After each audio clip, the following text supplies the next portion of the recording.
Écoute, je vais répondre. Bien sûr, oui. De toute manière, un pilote ne peut pas se résoudre. Et quand il a signé pour cette équipe américaine Haas, qui était un gros pari, puisque c'était une équipe en devenir, quand il a signé, elle n'existait pas. Il faut rappeler que Gene Haas, c'est un des personnages importants du sport automobile aux États-Unis. Il a des équipes en NASCAR, qui est la plus grande discipline aux US. Donc, on misait sur l'avenir. Et surtout, motorisation Ferrari.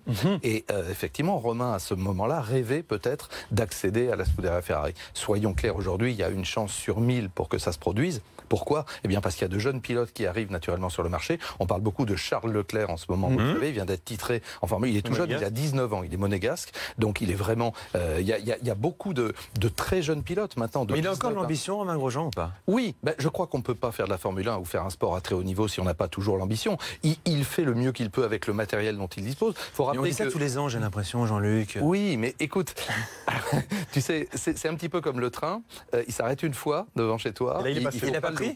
Eh ben, on peut dire que malheureusement non. Je vais te donner cet exemple. Il était avec Raikkonen chez Lotus au moment où Lotus connaissait des moments extrêmement difficiles.